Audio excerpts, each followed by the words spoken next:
16-year-old teenager in Northern Ireland tried to auction off her virginity. Mm-hmm. Okay. In order to pay for school. Okay? That makes sense. Now, this story came into the news because she was auctioning off her virginity online, and a reporter from a publication known as The Sunday Life decided to make the highest bid so he can investigate it, right? Mm-hmm. So it turns out he makes the highest bid, and they start communicating through text messages. And, you know, she sends him a text message. I want to read it to you because it's insane. It's racy, too. She says, I'm 17 at the end of this month, but I look way older. I'm tallish, size 14-ish, size 36D breasts, long brownie blonde hair. I love the way she's writing this stuff. Yeah. Brownie blonde. I actually have 3 piercings. I can basically do this any Saturday. Do you want me all night? What exactly is it that you wish to do? Among a slew of texts, many sexual in nature, she also mentioned she was probably going to drink before she, you know, meets up with him because she's going to be shy. Anyway, so when they meet up, he basically like lets her know, okay, I'm a reporter and I want to know why you're going to do this. And she basically says that she needs the money for school and it'll help her pay for her art supplies. By the way, the highest bid that the reporter made was $9,677. Mm-hmm.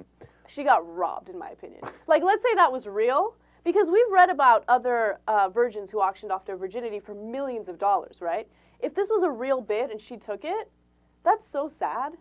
Well, you know, that story gives me a lot to work with here. Mm-hmm. First, you know, it's all about marketing. And in some funny way, this story is an excellent example of that because this woman, Natalie Dillon, she was 22 years old. She auctioned off her virginity, but made it very, very public.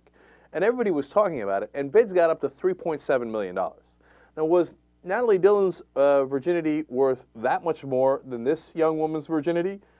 Probably not. But the difference? Marketing, right? And she got it out to more people, and so more bids, et cetera, et cetera. Now, this one tried to keep it on the down low. Right. Now, so you get the advantage of a little bit of secrecy, and everybody doesn't know what you're up to, right?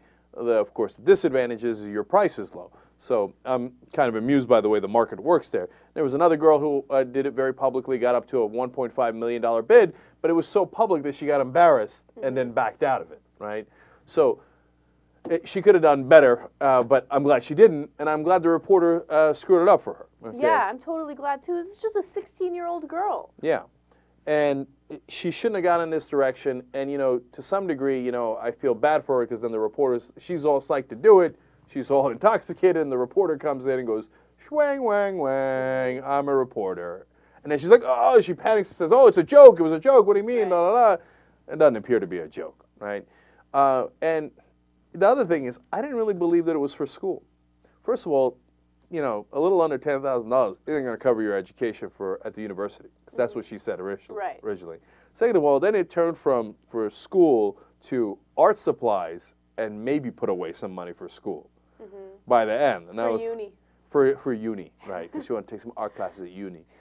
And I was like, yeah, now it's beginning to sound like you might buy some art supplies, some purses, and a nice coat, and then maybe leave a couple of bucks for the uni, right? Don't do it, man. Don't do it. I mean, look, I know that, look, I think prostitution should be legal. I know that there are reasons that people do it, et cetera, but don't do it so young. I mean, you got to be at least an adult to make your own decisions. When you start auctioning off your virginity at 16, 17, that's crazy. Don't even think about that. Because you're too young to even understand what you're doing. Then you're going to have a world of regret later. Right. That's so hard to recover from. But you know what?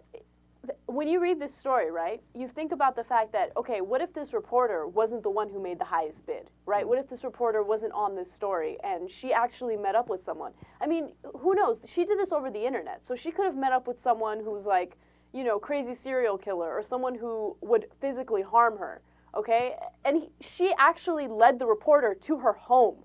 They didn't meet up in a hotel or something. They went to her home.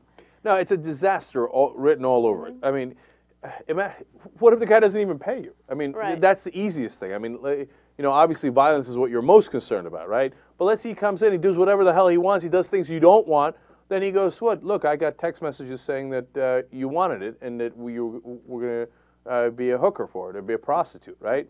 So what are you going to do, prove it in court? You can't prove it in court, and he just walks away. What happened then? You don't know what you're doing, so don't do it, okay? It's crazy.